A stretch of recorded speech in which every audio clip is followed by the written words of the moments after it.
put together, and John can present that. And then we can go back to maybe governance questions, which is something we sort of put on the fire for a little bit. And I think that's incredibly important because, as we've discovered during this process, the utility for the token and thus the value for the token is very much determined by the actions that people can make for their own self-governance. Does that make sense? Yeah, I think so. Yeah, so let's start with John, and then let's actually dive into governance. Oh, you and I have not connected for a while, and I'd love to get your thoughts on like the internal operations of what utility-driven governance would look like outside of the explicit tokenomic model. Also, James, it's a little bit staticky today. For the figma? Honestly, it's a little staticky on James's side, at least for me. Yeah, very, very. Yeah, let me try to rejoin. I think, I might be having some problems because of my headset. So, 1 moment. Yeah, so in case you didn't get that, I was chatting to James earlier. So did you send that Figma you made to everyone, John? James wanted to talk about it. Let me think about that. So I think, you and I shared the Figma. I showed it to James. No, I guess I should have put it in the, like, one of the tokenomics chats or something. I don't think I did that. Unless maybe James did that. Don't do that now. Oh, please share. Did you get the one from last week? No, it's a new one. John. Yeah, it's new. It's basically that. It's basically the same, but it's in a Figma. So hang on a second, I'll get the... Well, there's 3 different options, 3 different kind of directions that I think we should discuss. Yeah. So let me see where I should put this. Tokenomics chat. What is it now? Token design team. Okay, that's where I'm putting it. So do you want to explain it, or do you want to share your screen? I'm sharing my screen. Can you guys see my screen? Yeah. Or you can just follow along with the Figma.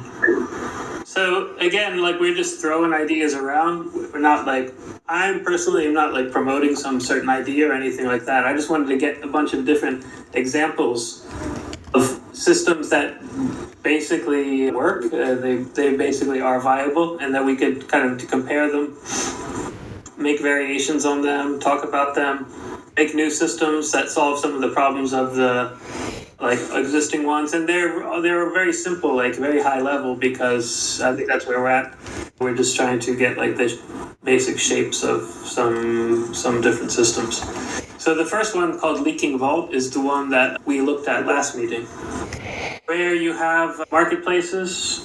They pay for use of the protocol by locking up their tokens into a vault, which slowly leaks back to the treasury over time, making them have to refill it. They refill it by either purchasing from other players in the market, in the system, namely the service providers who get paid for their service from the treasury. And so it's kind of like a circle where it goes from treasury to service providers to market back to the treasury. Demand is that the market needs to lock up their token in the vault in order to use the protocol. And supply is the treasury emitting tokens to service providers as a reward for their service. The R here is ratings, so this would be the governance element. This was not in this model last week, though. This is taken from some other discussion. It was a discussion that I had with Mike over last weekend, and it's I think it's just something we've been talking about and adding to models for a while. So yeah, people who have governance vote, they can rate marketplaces, and that the rating in this case would control the rate at which the vault leaks. So highly rated marketplaces would have a slower leaky rate, so basically lower cost of doing business. Is it cost So of... is that system so can we dive into that a little bit? In that world, you're saying like the governance of the protocol are the ones deciding the rating of the markets? Yeah. So whoever has governance rights and votes determines the ratings of the markets. I I mean, So who that's, is it? wouldn't that just be the protocol picking winners, right?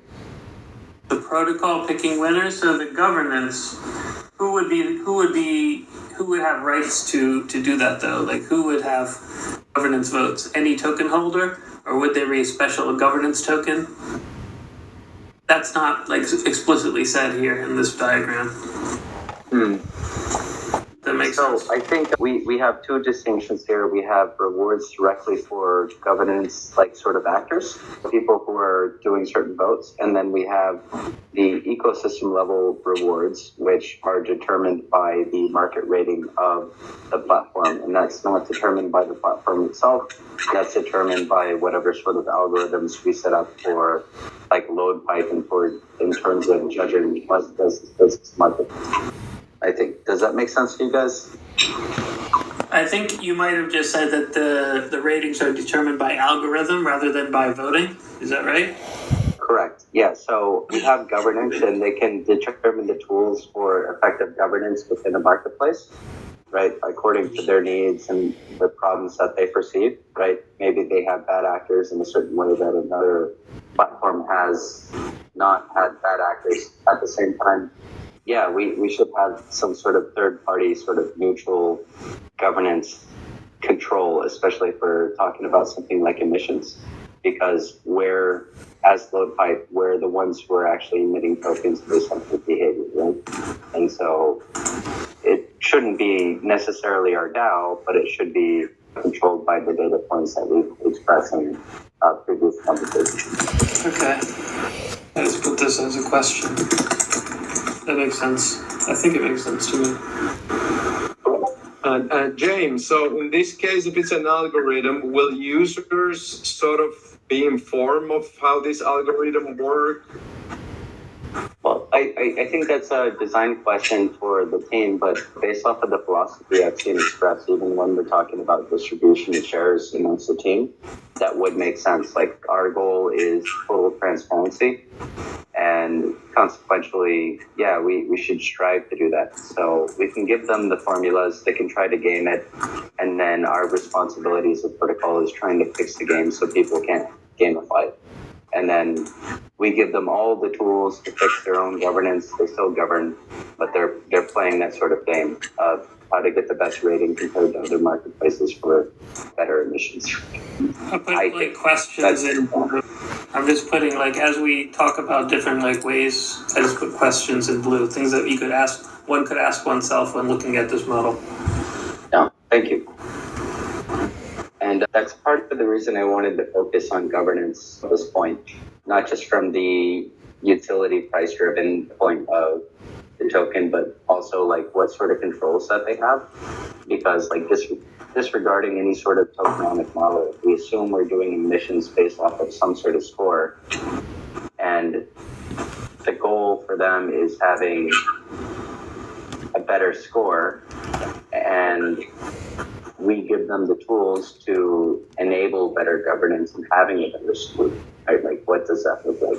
And I'm not shortcutting this. I think there's actually a lot of value in the models that you provided.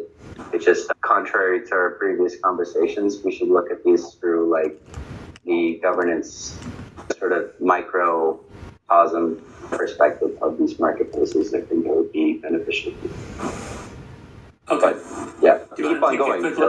Okay, so this one is, so the gist of this one is that instead of a leaky vault, marketplaces lock up their token in a stake, but instead of the stake leaking back to the treasury, the stake is actually rewarded by the treasury over time, kind of like interest, I think. So, is that right, Mike? Yeah. Your understanding? That was my thoughts too, yeah. This one is more based on like Mike and I's, mostly Mike's understanding of what was talked about before, like what was kind of things that we've talked about in these meetings before. Is that right? That's how I've been interpreting it. Where the emission it's called interpretation of that. Yeah, it's called emission schedule, I believe, and then the rating of the marketplace performance would go higher to better performing actors in the marketplace. Yeah. So in this model, the difference is that instead of leaking back to the treasury, the stake is being rewarded by the treasury.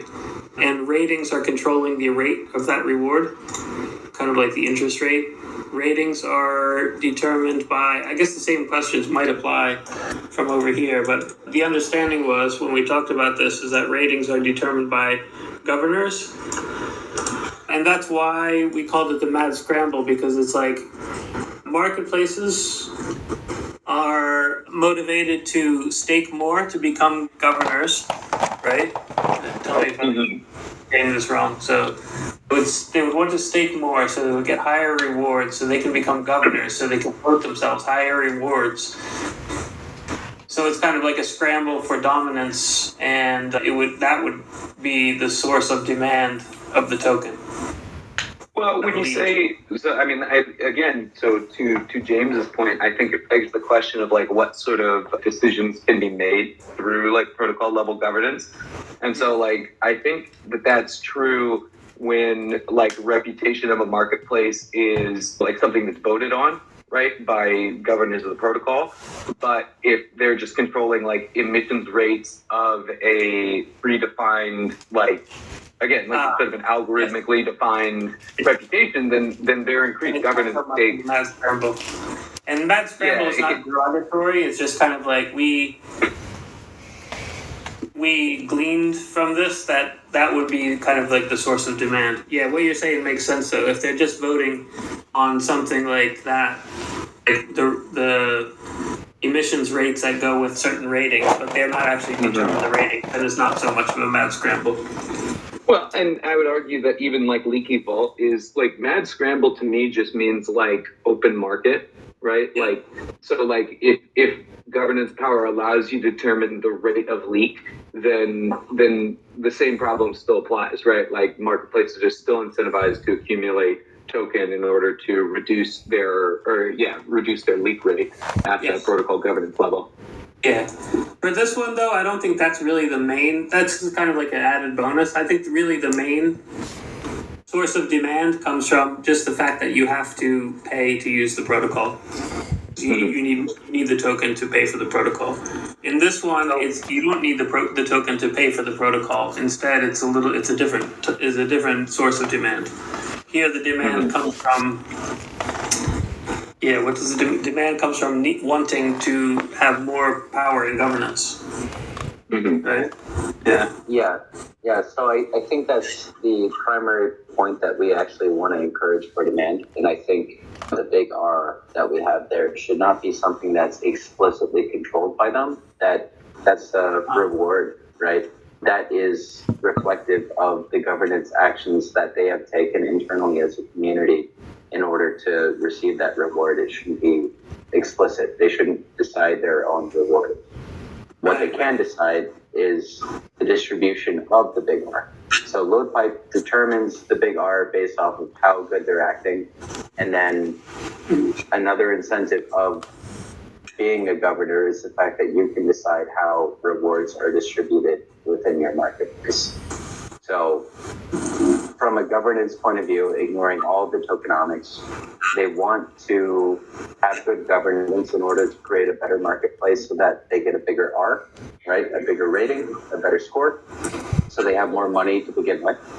And they also want to participate in governance so that they can distribute that R in a way that benefits them. And it's a sort of balance thing. You're balancing the not market maker, the marketplace maker, and the vendors who do inevitably have some sort of conflict of interest, but you are aligning them with the sense that they want to make the R bigger, right? They have to work together to get a bigger rating. At the same time, then you have like the nuance of like, okay, our own self-interest as like a group of vendors or the group. Well, and I also think it might be helpful. Sorry, go ahead. A bigger R means a better rating. Is that what you mean by bigger R? Yeah, just we have a better marketplace, therefore we get more rewards from the Loadpipe protocol because our ratings goes higher. Everyone has to work together. Okay. Yeah. Okay. So when you say they get to vote to determine how the rewards are distributed, can you give an example of what you mean by that? Yeah, for example, we have certain governance actions, right? Maybe strictly monitoring posts by various different vendors or reviews from different vendors. That's kind of like a mini governance job. And if they, as a marketplace, are having problems with that and that's impacting their score because they end up with bad reviews, then they might distribute more rewards to the judges for that sort of use. Yeah. Okay. At the same time, if they don't have a problem with that, they might distribute rewards to something else. And if they have no problems at all, or none at all, it might be strictly the vendor versus marketplace maker, sort of distribution of rewards. Yeah. Like, I still consider that in that. Yeah, okay. I still consider that they're like kind of voting indirectly, like not directly, they're voting for their own rewards, but they're voting in ways that will favor themselves with more rewards. So they want more governance tokens so that they have more power in voting so that they can. I think that will invariably. I'm not saying that's a bad thing either. That would be what the source of demand is. They need some reason to want the token, and that would be it. And that makes sense. Yeah, I think it's like curve wars. Bo's always been explaining that to at least me and I think others in this, that it's somewhat similar in a way to curve, I think. I mean, not exactly, but of course they want to own it and be able to vote because they'll be able to influence the incentive model. I hope I said it correctly. Yeah. And I don't mean that scramble as anything like derogatory. It's just kind of a funny name. But what I mean is they have a reason to be competing with one another for more tokens. That's a source of demand. And if that works as a source of demand, and it's a strong source of demand, then that's a good thing. So we essentially have two. Sorry, Paul. Just one moment. As I see it, we have two games being played. We have the everyone's a team inside of the marketplace game, which is getting the bigger R. And then we have the sub game, which is how to distribute the R. Right? Okay. Yeah. That's all. Sorry, Bob. Go ahead. No, I was going to say, so there's, I forget the point I was going to make directly after you said that, but one thing I was going to say earlier is that I think it might be productive to think about this in terms of tangible proposals. So like when we're designing ultimately the DAO, right, the DAO will have smart contract structs, and those structs will be representative of genres of proposals, right? And thinking about like the classes of voters, right? What is required in order to be a voter? What is like the constituency of a voter, and how do you become a voter? Those are questions that all are answered when we think about like the specific proposal type. So like right now, the proposal type we're talking about is like it vaguely defined, like what is the emissions rate to a marketplace of protocol tokens. And yeah, so like maybe that there, as we defined it in the past, like there is some metrics by which, like on-chain metrics that we're tracking, and those on-chain metrics ultimately result in a reputation score on a per marketplace basis, and adjusting the weights and inputs of that algorithm would be something that is possibly controlled by governance. Right, but that's a genre of governance proposal. Indirectly, right? They as a marketplace are autonomous and they realize they have problems. People are delivering King's Slate, right? And that measures up within the very transparent algorithm that we have. They realize it's a problem. Everyone is incentivized to work together because everyone is earning less emissions because of that. Yeah, so I think I don't want to like conflate the terms here because I really think this should be like a governance tokenomics discussion. We peeled away from it for like a little while, and I think for good reason, but we should revisit like what are those internal interactions? What is the true non-monetary utility for the actors within a space? We can already assume that they have a carrot because we're giving them emissions. We can figure that out after the fact. But like why? What are they doing? What sort of controls? What sort of levers do they have internally as like their own nation, for lack of better words? Okay. So finally, this is just a variation on that one, where the difference with this one is that it's not the marketplace that's the first person, it's the vendors themselves. So this has some implications, like maybe it's a separate question. Yeah, you're right, the governance, we need to talk about that, but just to finish this up. There might be some benefits to making the vendors themselves first person, where the market itself is just an aggregator. Just something we can like shelve and talk about when we're ready to. Yeah. Does that make sense then? Otherwise, this is the same model. I was thinking about this when I was writing the white paper, right? Because like ultimately our goal, right, is to shift the power away from a sort of conglomerate, monopolistic marketplace back into the vendors and the buyers. And my question, I suppose, to Bo and Mike is like, how much agency do we want to give to the marketplace? We could theoretically assume some sort of scenario where they just have to stake some money and then, or not stake some money, stake some load token in order to instantiate the marketplace based on the volume that is going through the marketplace. And that's it. They don't vote. It's entirely owned by vendors and maybe potentially buyers as well. And then it's entirely for the people, by the people. It's the people who are using it. No one owns it. It's just someone owns the building and they're charging some rent. That's fixed and finite. I think that marketplaces as platforms, I think it begs sort of a larger question of justice, right? Like, where does justice exist? And I think justice exists at the marketplace level, generally speaking, right? Because if you are, like, thinking about it from a customer's perspective, if you are disputing a payment, or like if you're disputing a transaction or a sale or something like that, then you're going to go through the marketplace, which means that that's sort of where justice has to exist. Unless we want to just make it like protocol-wide justice, and which is not the craziest. Not quite what I had in mind. Rather, you could have marketplaces who are essentially like non-voting investors, and they just instantiate the marketplace. They stake the token, they get some passive rewards, and that's it. They're not actually involved beyond that point.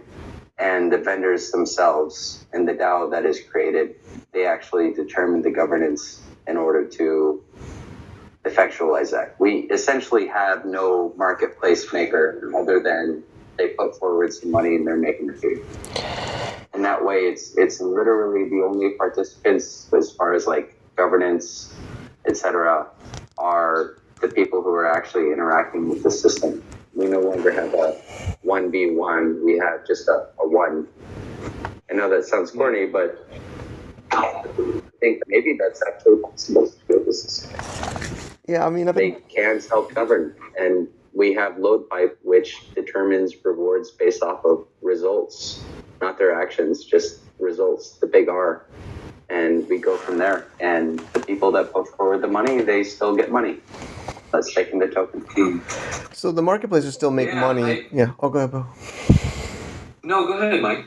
I know I've been critical of Amazon, but I mean marketplaces do a decent amount of work in to get customers and traffic to the marketplace. So I don't want to discount them too much on their value in the ecosystem, but sorry. But yeah, basically that's the.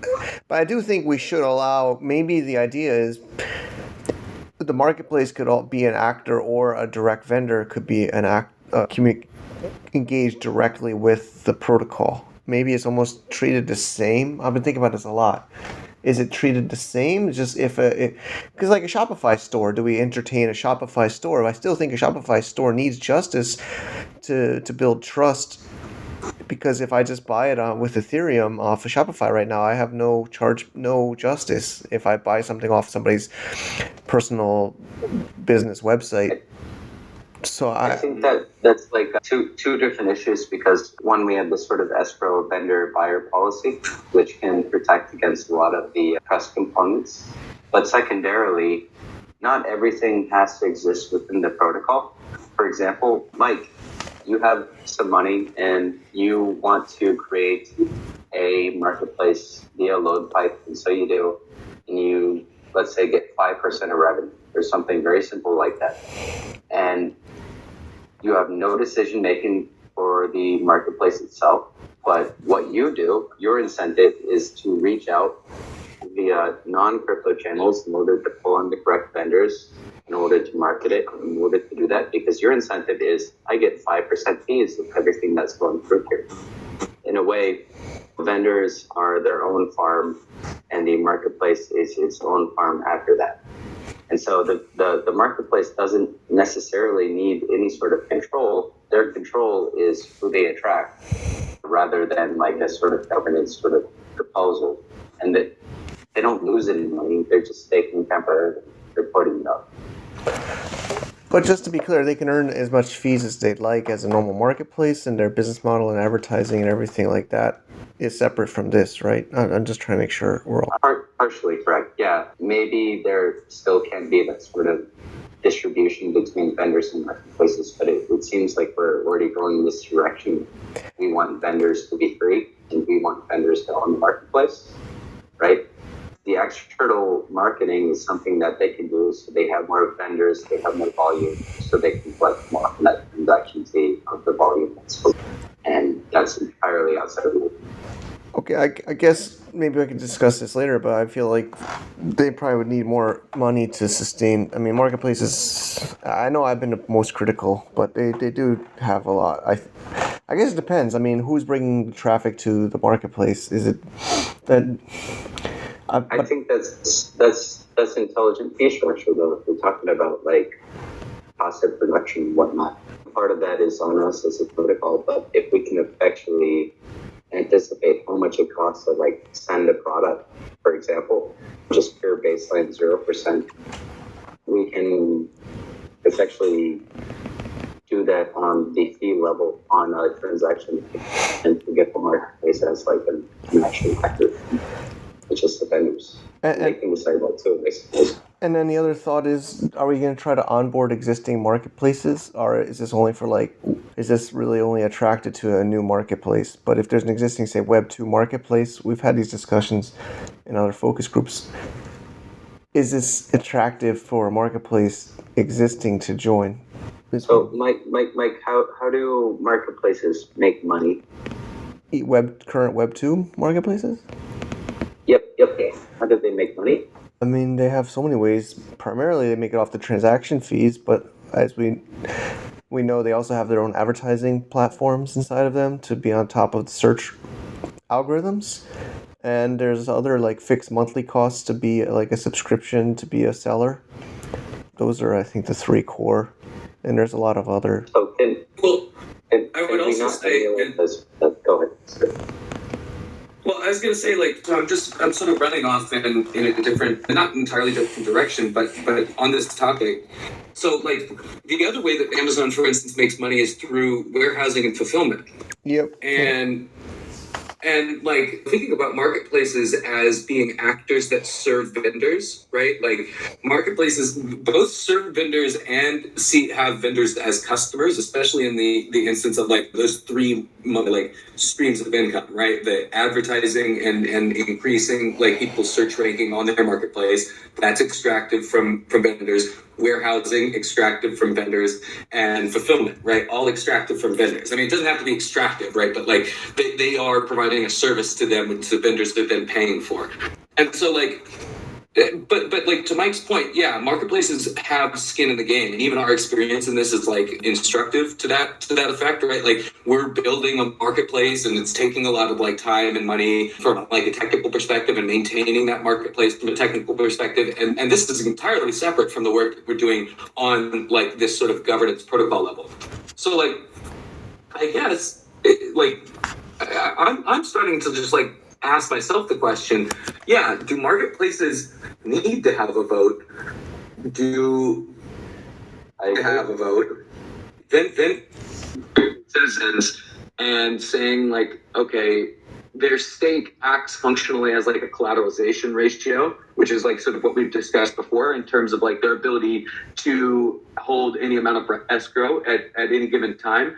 But maybe that collateralization ratio changes as we emit tokens to them, and our token has like a significant impact on their collateralization ratio. So for instance, we could say that they post 100 USDC bond and they're able to sell $50 as they get increasing emissions of tokens based on their like good behavior, that like bond ends up counting for more based on like the number of tokens they also hold.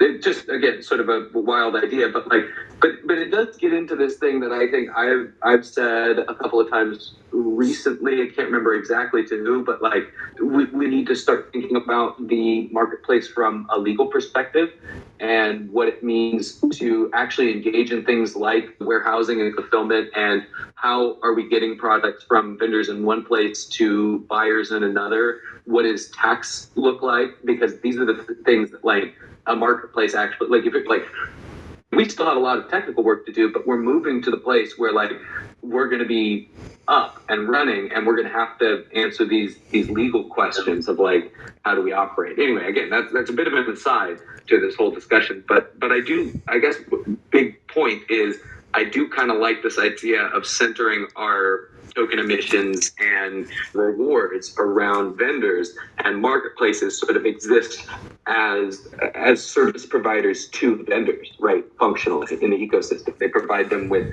access to customers, like a single interface, their inventory management, warehousing, fulfillment, and so on and so forth.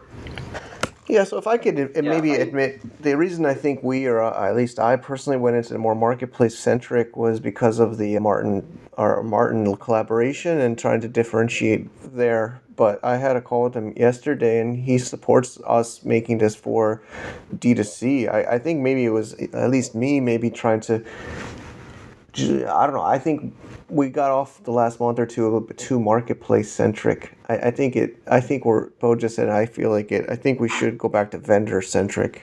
I agree. And I think the ultimate question for like marketplaces that you're onboarding that they'll ask is they need to put forward money, and how much money are they getting in return?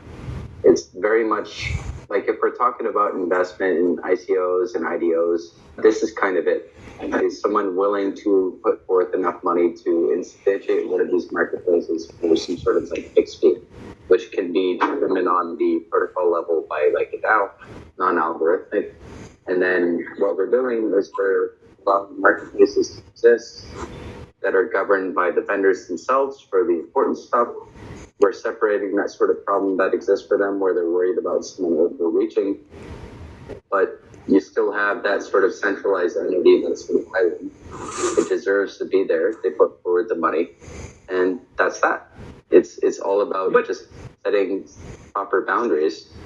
Well, and I think that what I'm saying at least is that like I think we, and to Mike's point, I completely agree. And I think we've gotten so like marketplace centric because we're building a marketplace, right? And so we've been thinking like a marketplace for like so long, but really the protocol is, vendor centric, and marketplaces sort of they can't kick rocks, but like we're forcing them into competition with one another in order to provide good services to vendors, which are like the individuals, right? Like we want marketplaces to be servants of the vendors and the customers rather than the primary citizens.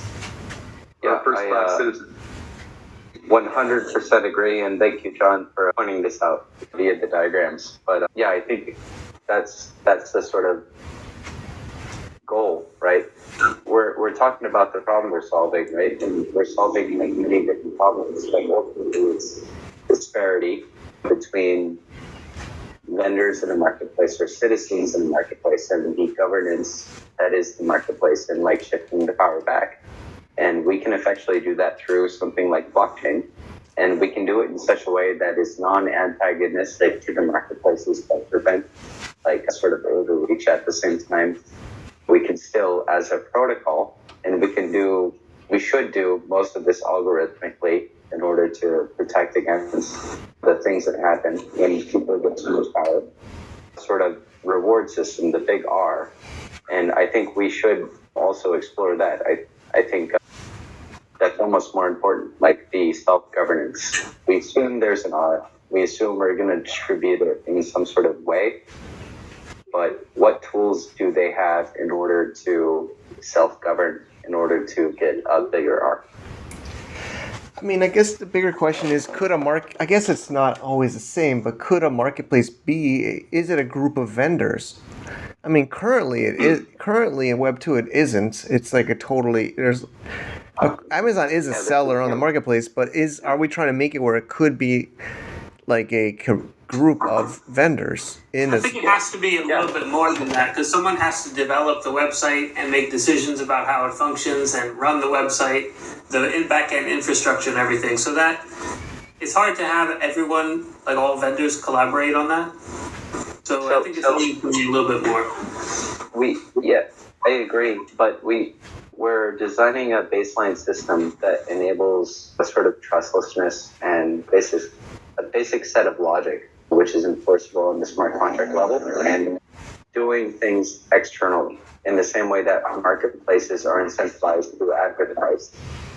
Vendors can do the same. We shouldn't discourage that. We should just have a baseline of truth for what's important, if that makes sense. We can avoid that. Yeah, so back on topic, vendor-centric, I think, is what everyone wants to do. We should less focus on like marketplaces. Marketplaces are market providers, perhaps, and they get some money for like putting some money in, and we can design systems around that for the actors therein. For example, if vendors are doing bad things, maybe the marketplace gets hit. Maybe what they stake gets hit. If the marketplace vendors are doing good, maybe the market does better. But there are social controls that we just can't control on the blockchain. So again, I think we should focus on the internal actions of self-governance within a specific marketplace, especially because we're looking at Hamza as a sort of proof of execution. I think that's more important temporarily for the tokenomics conversation. Okay, I feel. I mean, is everybody on that? John, what do you think? Do you have an opinion on vendor versus marketplace centric? It sounds like being more vendor centric. I mean, these are good arguments, so that sounds better right at the moment. Maybe we'll go back the other way and say there's got to be some kind of balance between vendor centric and marketplace centric. But yeah, I mean, it sounds fine to me. It doesn't really like the high level model is not so much affected, because there would just be that, like in any of these models, take away the market or just put it behind and put the vendors in front, and it's kind of the same overall strategy. But it's still a good thing to consider. Right now, I guess I'm leaning towards vendor centric. Yeah, I think. But to me, it doesn't matter that much. Like as far as the higher level. I mean, overview. Back in the day, eBay used to listen more to the vendors.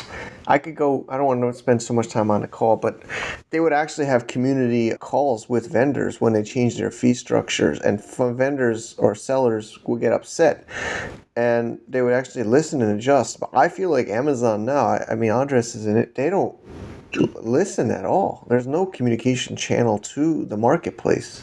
I mean, I feel like here we're trying to at least have a communication channel between vendors and marketplaces. Go ahead, Bob. Well, I'm just like I'm just trying to think through like how to build all this. Like, because like there's like the sort of theoretical level of it all, and then there's like the code. Right? And like what is possible. And again, it's like I'm like thinking about like, how do we extract a marketplace fee? Right? Like, how does a marketplace, like, I'm just trying to think, it's like, okay, if we force a marketplace to instantiate a DAO that is like that is spawned from a marketplace factory contract that we write at the protocol level. And then I'm just like, I'm thinking about like, how do we force them? Is that their own transaction switch, right? Does that deploy their own switch, which then gives them power to change the percent fee of like that payment switch, but always inherits like our payment switch protocol fee? Yeah. Those are. Yeah. I think starting granular actually is more important.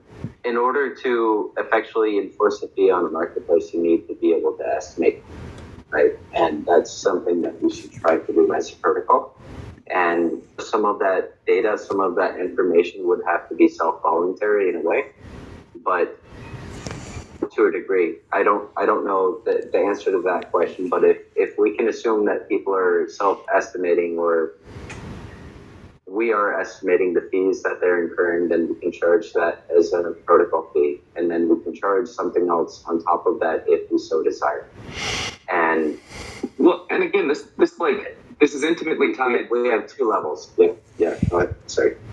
This is intimately tied with justice, right? Because like and a little bit of like our conversations with Martin, right? Because like we have this idea of the counterfactual smart contract deployment, and that counterfactual smart contract deployment then routes the payment to our payment switch. And routing the payment to our payment switch is where we would extract fees and also do dispute resolution, right? Like it's a contract that like sort of big picture controls escrow, controls our dispute resolution logic and everything like that, right? So marketplaces, we have no control over which code they deploy, right? They could just use their own contract or something like that, but the control that we enforce is that big R, right? We could even assume that we're giving out 1,000 load tokens every month. No. Right? I agree. Like, I understand that. What I'm saying is like, I'm saying like if there were a malicious marketplace, right? Like we have no control over them deploying their own like sort of escrow contract. I mean, it would be what I'm saying is like we can't force people to engage. Like we can only present rewards, as you say, right? And hope that they are incentivized by those rewards to actually engage in the system as we imagine it.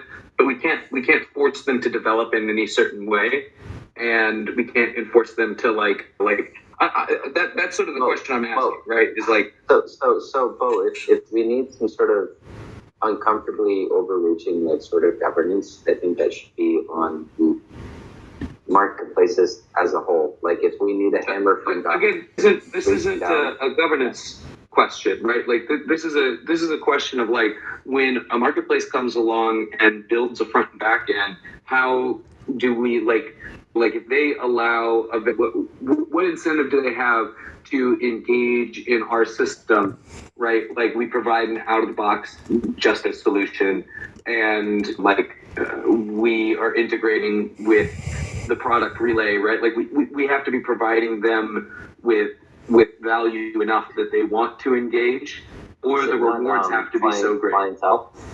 Like, well, we have the reward component, but is there not some sort of centralized, decentralized component to this? Like, Hamza is just one marketplace, but is there not like a Loadpipe hub? I always assume this, you know? Yeah, no, absolutely. What I'm saying is like, so let's assume that the R is big enough, right? Like that the rewards are big enough that a marketplace wants to engage in our system. Then from a technical perspective, what does it look like for a marketplace to at the on-chain level, right? Like what smart contracts are they interacting with? How are they routing payments? How are they extracting their fee? How are we extracting our fee? And what order do those deployments need to go into? Right, and so again, this gets back to like the question I keep coming back to is because again, I'm experimenting in my mind with this idea of like moving towards a very vendor-centric thing, and I was like, well, what if we just got rid of the marketplace DAO entirely? Do they have to be a DAO? But I think that like DAO and reward structure, as you said, is maybe the only way to enforce that or to incentivize them to use the set of smart contracts, the justice mechanism, the escrow contracts that we're developing at the protocol level. So the problem, and forgive me if I'm perceiving this wrong, but the problem is we have no way of anticipating the mechanisms through which that they would deliver the product as far as like code goes. Is that correct?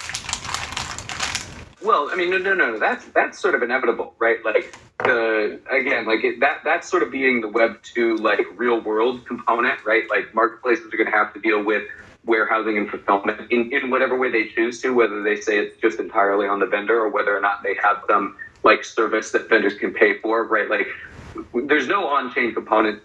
Not that there never will be, but like currently there's no on-chain component to that. But I mean more so again, like this fundamental question of like, how does the protocol extract fees on a per transaction basis?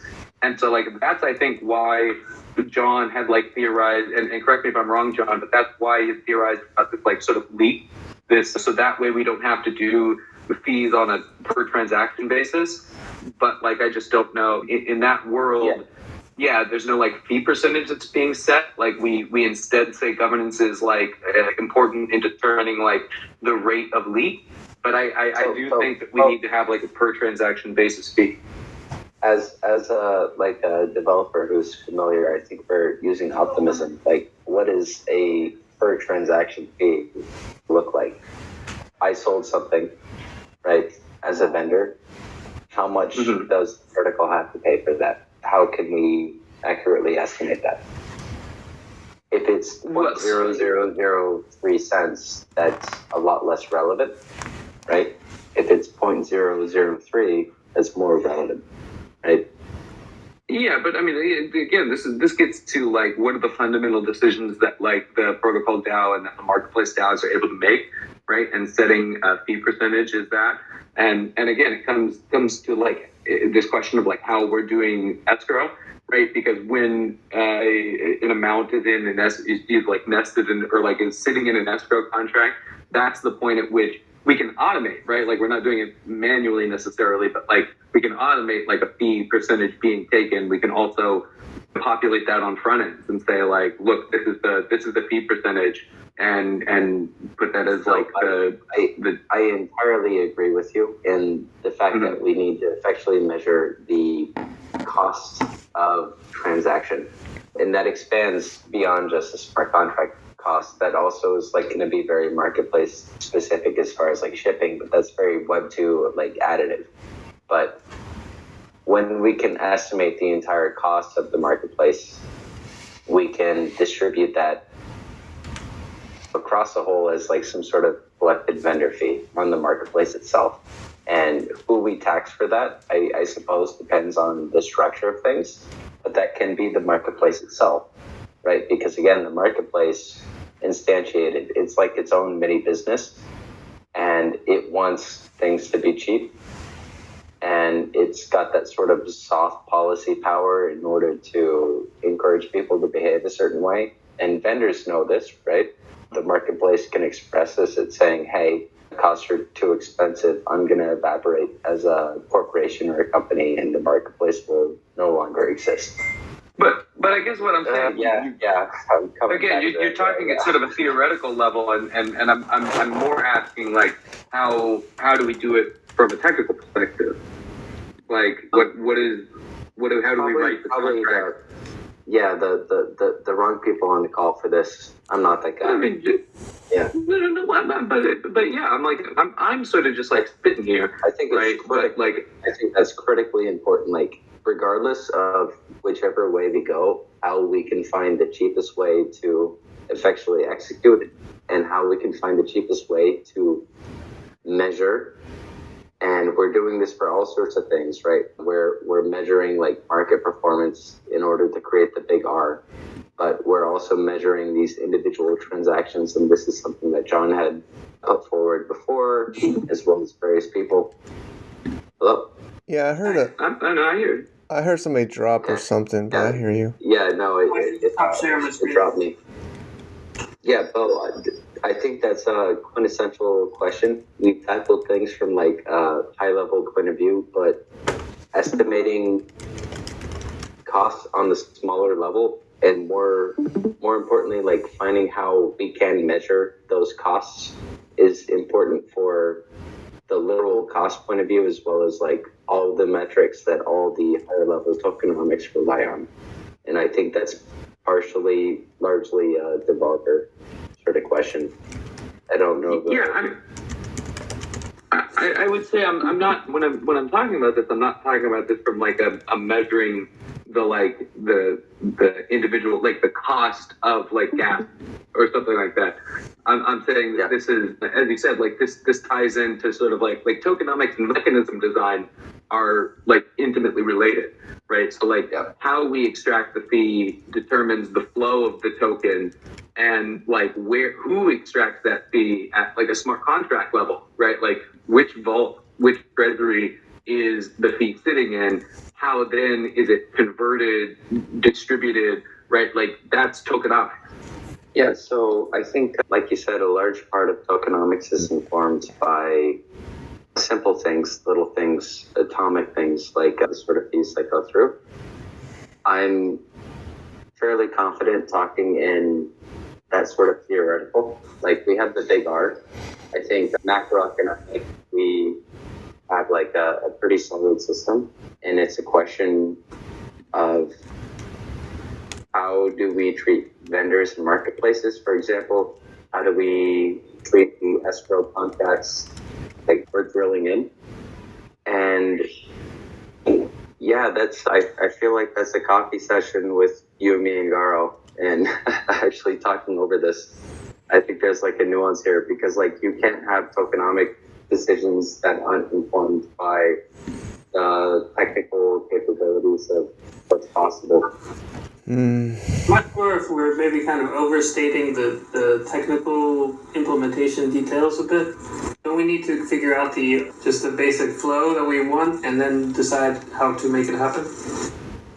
Yeah, so the basic flow, we have big R, we have the reward system, and then as far as the macroeconomics goes, we have emissions that are airdropped across various different marketplaces, and we have information based on a proposal yet to be determined.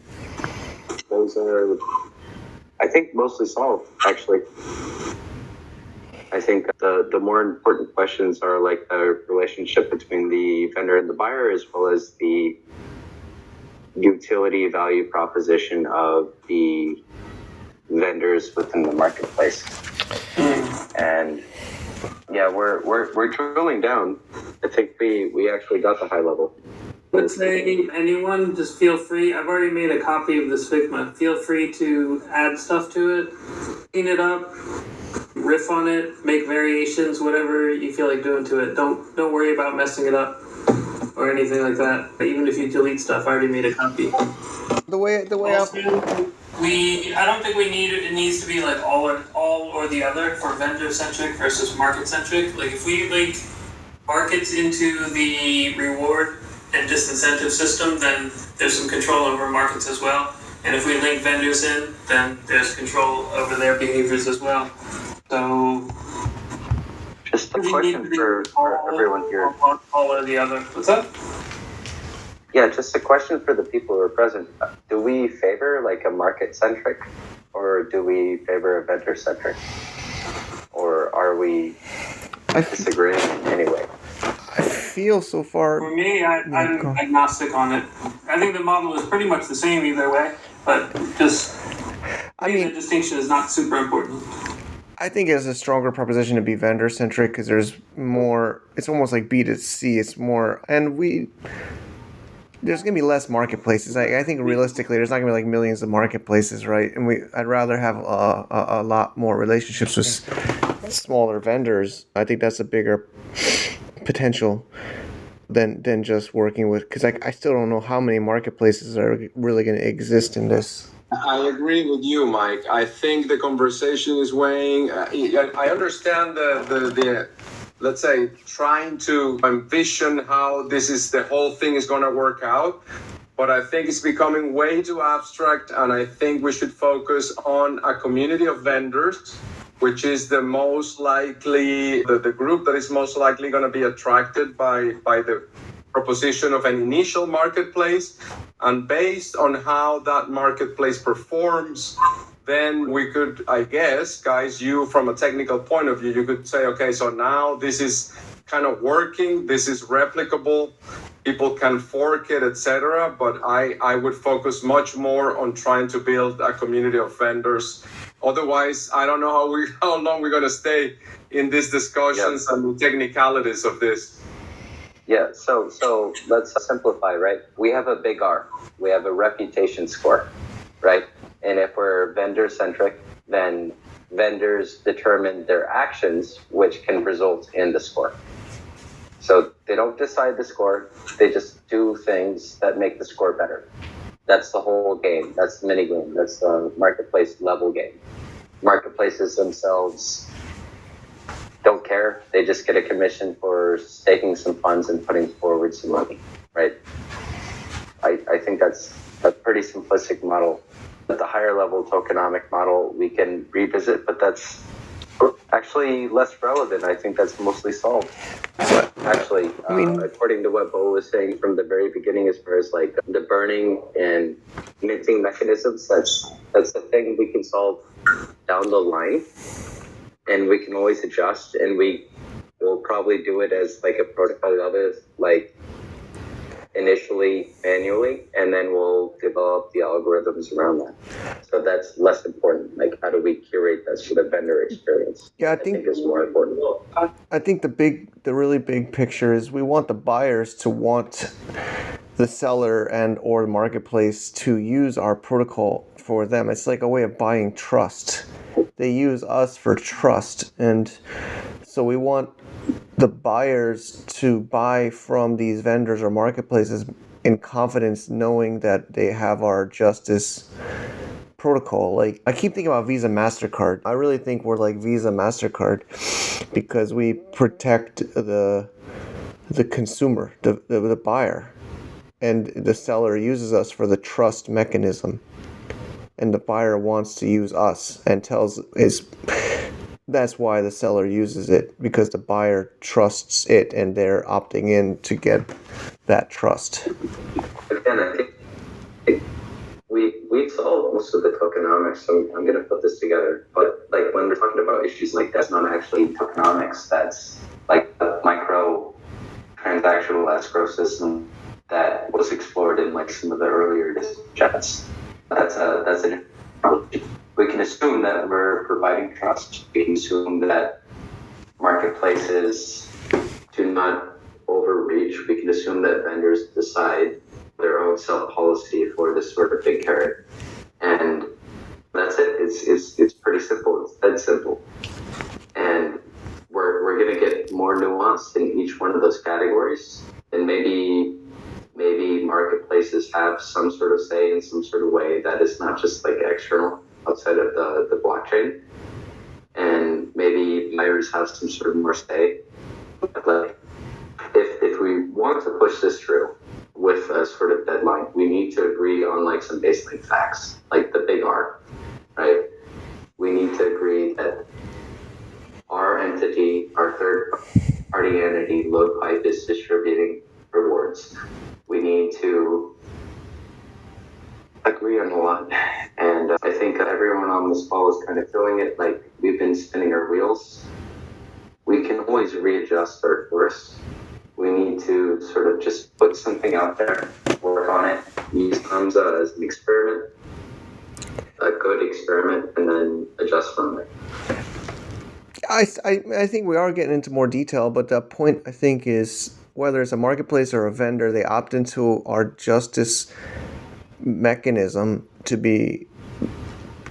and they're rewarded with emissions for being a good actor. So if they have bad intentions, they shouldn't join because they're not going to be rewarded. And if they're good actors, they'll be rewarded with customers and emissions. Yeah. So it's not really a problem in that case, right? We're providing the mechanisms for good actors to be rewarded for being good, right? Yeah, so I think we're getting into details about I know Bo has a good point about the technical part, but I think we should John even says whether it's a vendor directly or a marketplace, it can be treated similarly. But yeah, well, I think we've all been agreeing on the R and the reward. And John brought those 3 different models today to the call, which is a healthy debate. More about the escrow system, more specifically, like how do we perceive staking working, right? Because we have 2 different kinds of staking, right? And Bo, I'm forgetting the word now, but you brought this up on the last call. We have the microtransaction staking, and then we have the actual staking in order to become a participant in the marketplace. I'd say the micro is escrow. Staking. Yeah, there you go. Escrow. Yep. That's how I see it as well. Escrow. Exactly. So as a team, we should train ourselves to use those words better. By escrow, you're referring to like the buyer-seller escrow, you mean, right? Yeah, I was about to say, escrow doesn't have anything to do with the token, generally speaking, right? Like, I mean, maybe there's some like tangential relationship, but like when we're talking about escrow, we're talking about like products being bought. Yeah. Okay. So we agree on the big R, right? And we agree on the escrow system. And we temporarily agree that we should prioritize vendors. And we also agree that marketplaces should self-govern so that they can influence the big R. Vendors should self-govern so they can influence the big R. And that marketplaces should not temporarily have a say in any of the decision-making process. They're just... Yes, when you say we agree on... Wait, hold on. When you say we agree on the big R, what does that mean? That the big reward R should exist? This is Loadpipe's like meta governance, if that makes sense. We determine how rewards are distributed on an ecosystem level. So we give a ball of money to an ecosystem, and then the ecosystem determines how to distribute the rewards, whether they give that to individual governance actors for performing something in order to make their ecosystem better, or if they give it across the board to everyone who's a member of the ecosystem. That's entirely on them. Can you say that one more time? I'm sorry, I don't know that I understand. Yeah. So we give all the money to a marketplace, right? And the vendors decide, they vote to determine how the reward is distributed. They could reward that ball of money or part of the ball of money to everyone who's a member of the marketplace based off of what they vote, or they could put like sub bounties based off of various activities that they need in order to improve the marketplace. For example, which means that a marketplace needs a DAO, right? Yep. And Absolutely. The governance token, and so then and it needs a DAO, and then is that DAO, and then how do we determine that payments actually flowed through that marketplace? Does it mean that when they go to our DAO factory and instantiate a DAO, they instantiate their own payment switch, and then payments are routed there? Yeah, because that would be the only way of like tracking that it goes through a. Okay, so yeah. This would be meta DAO to smaller DAO. Absolutely. We would put it inside of a wallet, which is only triggered based off of the DAO that they instantiated, and that would be based off of the vote. And that's part of the value proposition of Loadpipe is, hey, we have all of this out of the box. You can have your mini governance, and you can pull the switches and turn the nozzles. So which token votes in the smaller DAO? As I see it, and I feel like we're approaching a can of worms, but I think it should universally be the load token, especially if our goal is load token having a value proposition. And so what prevents someone from one DAO, one marketplace, voting in the marketplace R of another DAO? So DAOs themselves could control the entry conditions. They could vote, for example, to allow someone to join. Like as a vendor, they can vote people out.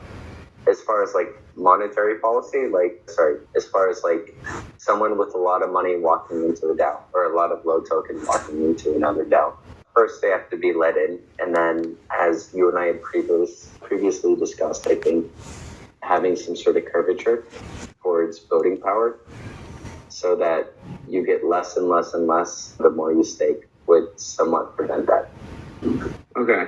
Okay, so it has to be staked in the marketplace DAO, and the marketplace governors get to decide who does and doesn't have a vote because they have like a guild kick or guild add function.